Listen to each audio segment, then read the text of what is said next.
We're going to start in Chaf. Good morning. We are learning Nishmas Mendel Mariam Bas Kalman Ruvain. We are going to pick up at the bottom of Chaf Tesam and Beis with the Reish Kanishta, with the head of the shul who was dragging a bench. Remember that?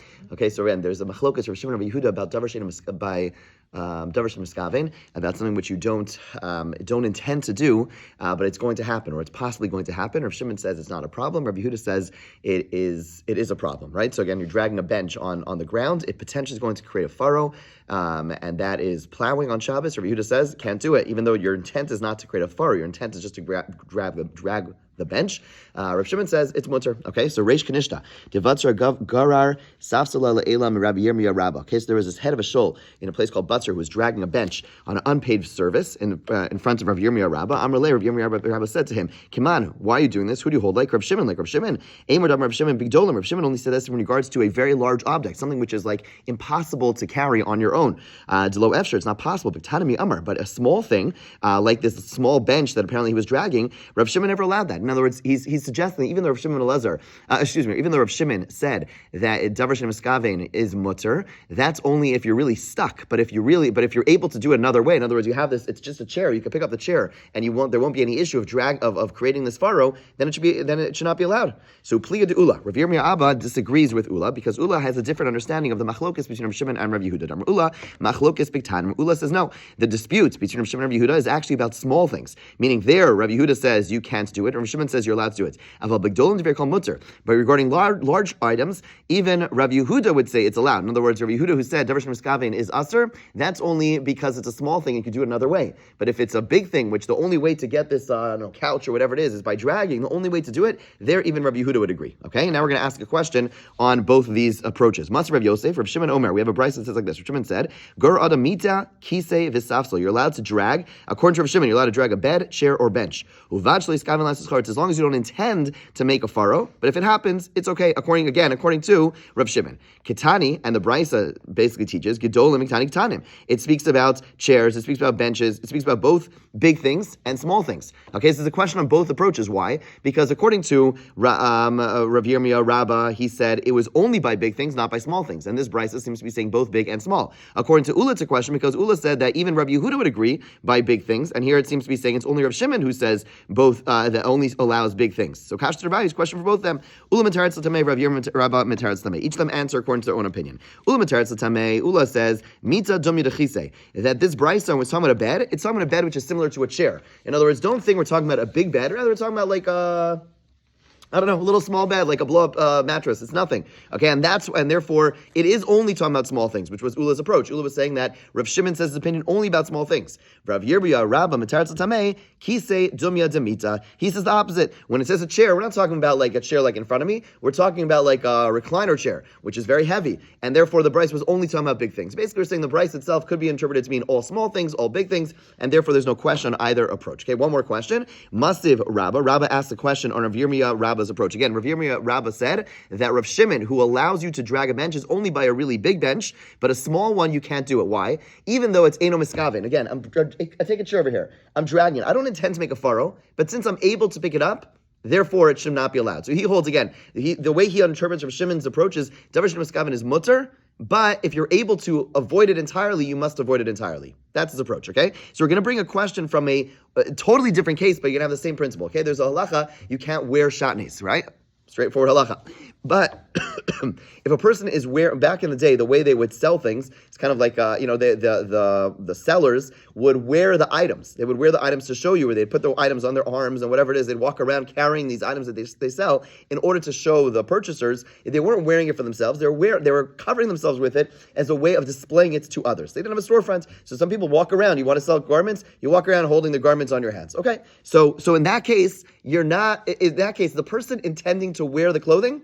No. In other words, right now I intend to wear this shirt and this jacket and this tie, etc. So these are all clothing. But if I'm just wearing it, holding it on my arms in order to sell it, I'm not intending to wear it, right? That's a davar she'eino miskaven. I'm wearing it, but I'm not intending to wear it for the sake of wearing it. The reason I'm wearing it, I'm putting on my body, is in order to show other people. So it's a davar she'eino miskaven. So let's see how this works out. So, Masiv Rabbah, mochri ksus mochri kedarkan. A person who sells garments is allowed to sell in their usual manner. In other words, covering themselves with these items. Uvilvad shlo yiskaven mecham ne'echama. As long as your intent during the summer is that you're not thinking, oh, I'm wearing this thing, it's covering my arms so I don't get, sunburn. And in the winter, or when it's raining, I have it over my body to protect me from the rain. In other words, because once I think about that, then the kavana is no longer to sell, but the kavana is to wear it. I'm wearing it to wear it, right?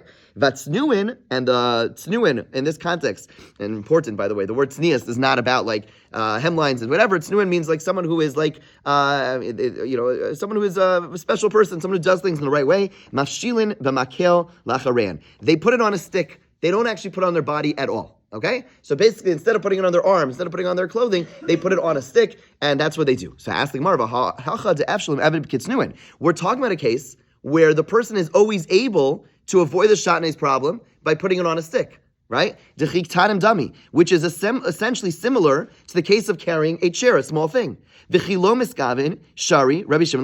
yet in this Mishnah that we just quoted, Rav Shimon, who is the author of the opinion, who says Davar Shein Miskaven is mutter, says that you are allowed to wear it, even though you're always able to just put it on a stick, right? So this is similar to the case of a small chair, where I'm able to just carry the chair and instead I drag it. You see how it's similar? In other words, in both cases, I'm not intending to, so in the case of shatnez, I'm not intending to wear it, and he allows me to do it, even though there's a very simple alternative. Why? Because Davar Shein Miskaven. Similar to the chair, I'm not intending to make the furrow. And what should, if you say the case of shatnez, then there we're allowing the person to wear it. We're saying only it's new and put on a stick, but really you're allowed to put the clothing on your body, even though you're able to put it on the stick easily. But still, he says, since you're not having kavana, Davar Shein Miskaven, it's mutter. So that should be that should be analogous to the case of a small chair where I'm able to carry it, and yet Rav Shimon should say, even though I'm able to carry it, similar to even though I'm able to put it on the stick, still he allows you to put it on your body. Still, he should allow you to drag it, even though it's possibly making a furrow. And yet, you, Rav Yirmiyah Abba said, if the small chair, you are not allowed to, because you have an easy alternative, right? So this would be a question, and the Gemara says, Tiyufta Rav Yirmiyah, Rabba, Tiyufta, this is indeed a refutation of that approach, who says that Rav Shimon does not allow small objects, and we conclude that Rav Shimon actually does allow small objects, and we go like Ula, basically Rav Shimon, you're right. So we see from the case of shatnez explicitly that Rav Shimon, the author of the opinion who says Davar Shein Miskaven is mutter, is even when there's an easy alternative. So when it's coming to shatnez, even though there's an easy alternative of putting on a stick, I'm still allowed to wear it on my body. When it comes to dragging a chair, even though there's an easy alternative of picking it up, I'm still allowed to drag it because it's Davar Shein Miskaven, and this concept plays a role in a couple of different halachos, but not for today. Okay? New Mishnah. Oh, it's so beautiful. What do you mean, random? It's a brilliant connection. To what we were saying before. Yeah. Because it's a perfect analogy. No, I'm saying to inserting this entire portion, starting with Tanya, it doesn't relate at all to the Mishnah that we have been quoting or to the ideas before.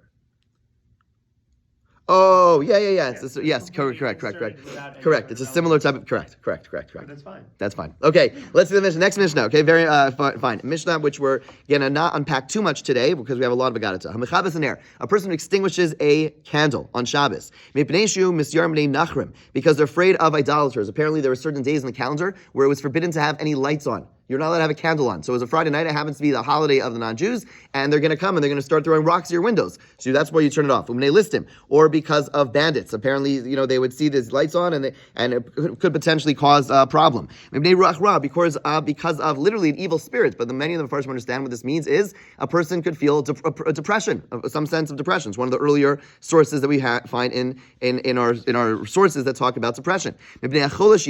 Or because a sick person who needs to fall asleep, pater. In all these cases, you are pater. Now, pater is a very important word. There's two words that we're going to have constantly throughout our Masechta. Mutter means it's totally allowed.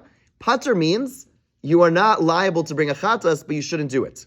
Okay? So we're going to have to define, because we said someone's sick. Now we know there's someone who's sick, you have a cold, there's someone who's sick who's like really not doing great, and there's someone who's sick who's like in a dangerous situation, right? There's different categories of sick. The same would be true for all these things. Like, what level of danger are we talking about? The Gemara is going to have to analyze, all right? Because obviously if the person is dangerously ill, then that would be very different than a person who is not feeling well, right? Very, very different. But at this point, the Gemara is saying in all those cases, pater. However, if I extinguish the flame because I want to use the candle tomorrow. In other words, I blow it out because I don't want to. I want to save the candle for the next day. Or I want to spare the oil. I want to spare the wick. Chayav. There, I'm going to be chayav. Okay, so what's the difference between these two cases? So what we're going to get into now is another principle, another debate between Rabbi Yehuda and Rabbi Shimon, something called davar malacha she'eina tzricha legufa. Okay, a malacha which is not needed for its intended purpose. So what does that mean? That means that there are things which are prohibited, and what's the source for all the malachos? Where do we learn all the malachos from? The Mishkan. What's done in the Mishkan? So in the Mishkan, we have a notion that all malachas are done for a creative purpose. You're typically creating something new. You're creating something valuable, right? So there's some extra, like it's like a higher purpose of doing this malacha. So in a situation where I'm extinguishing it, not because of some external threat, but because of something intrinsic. Right? I'm blowing out the candle because I want the candle, as opposed to I don't want the fire here because someone else is going to hurt me or someone else is going to get sick or something like that. Those are external, right? As opposed to something which is intrinsic. The more intrinsic in the Mishkan, they extinguish candles, okay? And the assumption at this point, at least according to the Tanna Kama, is they extinguish candles sometimes for the sake of having a candle the next day. In other words, you need the candle itself. That's a higher purpose. Whereas extinguishing the candle because I'm afraid of someone seeing the candle, I'm afraid of it bothering someone, that is not a malacha shetzricha legufa, which is needed for its own intent. Okay, another example of this, which is the easier example, is hotzah. We had this earlier. We had a case where we had a corpse in a house. Right? So typically hotzah is I'm taking something from point A to point B because I want it to be in point B. Right? Let's say I have an apple. I want to give Tzvi my apple. Tzvi lives next door. So I walk into Rosh Hashanah to give him the apple or whatever. He's outside. I give him the apple by bringing outside. So there I'm taking the apple. I want it to be outside. Whereas let's say I have something I don't want in my house. There's a corpse in my house. There's this in my house, whatever it is. And it's whatever. I want it out of the house. So there I take it out. I'm not doing it because I want it outside. I just don't want it here. Right? You see the difference? Right? So a malacha she'eina tzricha legufa is where I'm doing it for the lower purpose, not for the higher, like I want the apple somewhere else, it's just that I don't want it over here. Similar with the candle over here. It's not that I want, if I'm doing it because I want the candle to be extinguished, that's more of like, I really want this keyboy over here. As opposed to, I really want the extinguishing over here. As opposed to when I do it just because I don't want it to be infringing on me, right? It's not that I want it to be extinguished, it's just that it's bothering me, so I want to get rid of it, right? There, Rabbi Yehuda, as well, whatever, we'll see the opinions, is going to hold that, fine. So the first case is it's all for extrinsic, yeah, my mouth was a little dry. Okay, yes, by extrinsic, thank you, extrinsic purposes as opposed to intrinsic reasons, and that's why the first case is you're going to be pater, the second case is you're going to be chayav. Okay. Rabbi Yossi, poter b'chulan. Rabbi Yossi says, no, even in those cases you're going to be pater, chutz min psila, except when you do it in the case of the wick. Why? Mipnei shu osa pecham, because that's the way you make charcoal. In other words, he says, even doing it for the sake of the wick, that's not enough. You know what you need? You need a case where you're doing it, you're extinguishing it, and it's being done so that you actually are making it into something better. The way you make charcoal is by lighting something and then extinguishing it, right? That's how you make charcoal. So there, you're really doing it because I'm making something better. That's the case you're going to be chayav for. The other case, you're going to be pater. Okay, let's turn the page. The fact that in the Seifa it says you are going to be chayav, Shema mina Rabbi Yehuda. This is clearly the opinion of Rabbi Yehuda. Rabbi Yehuda is the one who says malacha she'eina tzricha legufa. You are going to be chayav. Okay, so Reisha, so there's machlokes between Rabbi Yehuda and Rabbi Shimon, and Rabbi Yehuda over here is saying that malacha she'eina tzricha legufa, you're going to be chayav. Reisha ma'eskina. What are we talking about in the Reisha? In other words, how do we reconcile the Reisha and the Seifa? In the case of the Chola, in the case of the Ruach Ra. So let's see. If we're talking about someone whose life is in danger, mutar mibayale. It shouldn't say pater. If a person's life is in danger in the Reisha, you're certainly allowed to do it. And if we're talking about someone whose life is not in danger, and you're turning off the candles because it's more convenient, you should have to bring a chatas. In other words, someone is sick, but they're not in a life-threatening situation. If you turn off a candle for them, you have to bring a carbon. We're talking about a person who really does have a sakana. Ubedinu is listening mutter, and really we should say mutter. But since in the seifa we have to say chayav, tananami reisha pater. Therefore, in the reisha we say pater. So here in the Mishnah we're introduced to a new concept. Sometimes the Mishnah is a little bit, I'm going to use a word I probably shouldn't use, sloppy, but it's sloppy in order for the consistency of the Mishnah. In other words, really, if I'm extinguishing a cat, if there is someone who is deathly, in their life is in danger, and they are a chola, and the candle is bothering them, right? I'm allowed to extinguish the candle. And am I not going to bring a carbon, it's completely mutter, right? And really, therefore, it should say mutter. So why does the Mishnah say pater, which implies that really you're not fully mutter? It says that because it's contrasting that with the other part of the Mishnah, which says chayav. The opposite of chayav is pater, obligated versus exempt. technically it could have said mutter, but it would not work for the memorization purposes of the Mishnah, and therefore it says that. Now, there is a very important halach that comes out of this. A person is deathly ill, right? Will the candle kill the person? No. It's just that a person is in a chol shesh b'os kind of situation. The candle is bothering them, right? A person, the halacha is, even though it's not really going to impact their health, or it's not going to impact whether or not they're going to live or not, but since it's bothering them, you're allowed to extinguish the candle.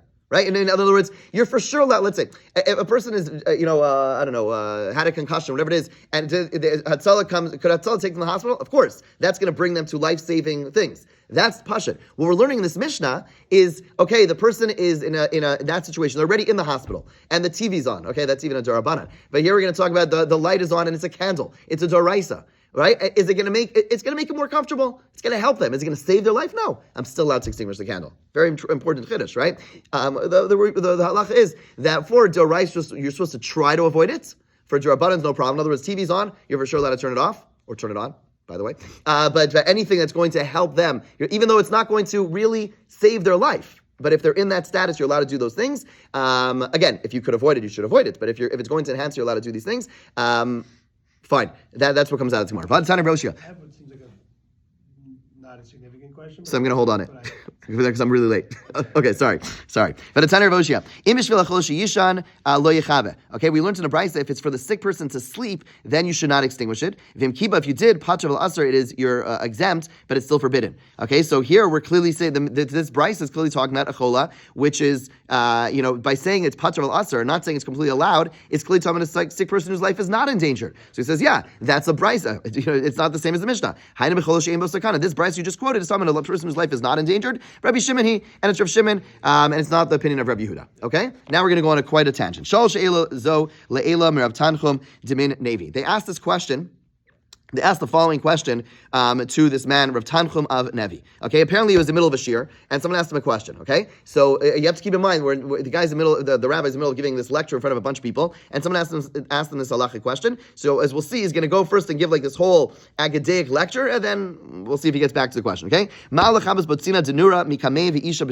is a person allowed to extinguish a candle for the benefit of someone who is very ill on Shabbos? Okay, so again, before he answers, he now goes on a major tangent. We're going to learn some nice things on the way. Pasach V'amar, he began by saying as follows, and he basically the Rav who's teaching this class, Rav Tanchum, instead of he's like a dramatic way of speaking, he addresses himself to Shlomo HaMelech. Okay, Shlomo HaMelech is not alive. He's in a way he's speaking to Shlomo HaMelech. What does he say? An Shlomo, you Shlomo, an Chachmascha, where's your wisdom? An Sichla Sanuchsach, where's your understanding? Lo Daksharecha Sosan Jivedon Avicha. Your words not only do they contradict David, your father, Elosh V'Recha Sosan Zezeh, your own words contradict themselves. Okay, what's he talking about? Let's see. David Avicha Amar Lo Meis Mihaluka. We say in Hallel, the dead will not praise you. Right? That's what David HaMelech said in Tehillim. And you in Kohelah say, I praise the dead who have already died more than those who are alive. So which one is it? Lo Meisi Mihaluka is saying the dead will not praise you. It's better to be alive than dead. And yet you, Shlomo, say that I praise the dead who have already died more than the living who are still alive. And then you go ahead and say, the living dog is better than a dead person, than a dead lion, right? So back and forth, right? On the one hand, David says to be alive is better than dead. You say it's better to be dead than alive. And then you say it's better to be a live dog than a dead lion. Okay, so all these contradict each other. We'll see how we reconcile all of them. Lo kasha, no question. That the David HaMelech said this was referring to as follows. A person should always study and learn before they die. When a person dies, you can't do Torah, you can't learn Torah, you can't do mitzvos. So chaparayin, as they say, you gotta get it all in while you are still alive. And Torah, that's what it means. When we're dead, we're no longer able to praise Hashem. We're no longer able to do mitzvos. No longer able to learn Torah. The pasuk says, "I'm counted among the dead who are free." What does that mean? When a person dies, they are free of Torah mitzvos, not like in a bad sense. In a bad sense that they can no longer do it. Okay. What did Shlomo say when he said, "I praise the dead who already died"? When the Jewish people sinned at the golden calf, Moshe prayed and prayed and prayed. Hashem didn't answer him. When he invoked Avram, Yitzchak, and Yaakov, mi'anana. Immediately Hashem responded, V'lo Yafam Shlomo Shebech Nias Amesim Shekvar Mesu. So clearly, those already dead, in some ways, are greater than those who are alive. In that respect, the merits of those who are dead, Avram, Yitzchak, and Yaakov, is better than anyone who is alive today. Okay, Davar Acher, another approach to what those words of the dead being better than the alive. Minhagu shel olam starbasar v'dam gozer gzera. A person, a king who is alive, makes a decree. Savik mikaymanusa. Maybe those in the city, in the country, will fulfill it. Savik mikaymanusa. Even if the subjects in that city do fulfill the decree of the king, when the king dies, new king, new decrees, right? Moshe came along and made many gzeros, and he made many ordinances. Okay, and yet they still stand strong. We still keep so many of these institutions of Moshe Rabbeinu, right? So v'lo Yafam or Shlomo. Therefore, did Shlomo not say correctly that those who are dead are better? In other words, he's saying there are many alive people, rabbis who come along and say, yeah, we're going to make a takana. You can't have more than 2 people at your band, and you can't have more than 100 guests at your wedding. No one listens to them, right? But Moshe, who was no longer alive, made these decrees, and we kept them, right? So the dead, in some ways, are better than those who are alive. So for Acher, another approach, Rav Yehuda Marav, like Rav Yehuda Marav says, okay,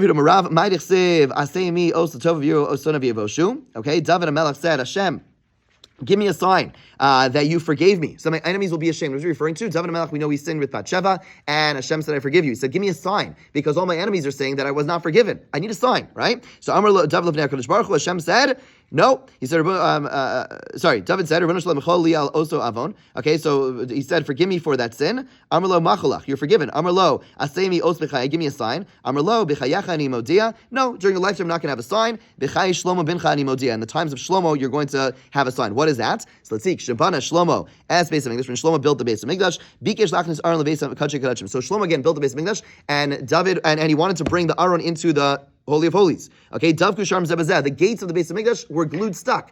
Everyone tried pushing them, they didn't move. Okay, Amar Shlomo, Esther Marban Renano. Shlomo said 24 chapters of Tehillim. If you look, there's 24 chapters of Tehillim, and what's the 24th chapter of Lonana? Hashem didn't answer. He said the first 24 chapters, no response. Pasach Harmis, then he said, Su'ushar Meshechem and Asbis Chayalam. You have a Melech Kavod. We're going to say that today. That's a Shir Shal Yom. Open the gates, open your gates, right? And the king, King of glory will come. The gates heard this, and they wanted to kill him. He said, come and open it for the King of Glory. They thought he was referring to himself.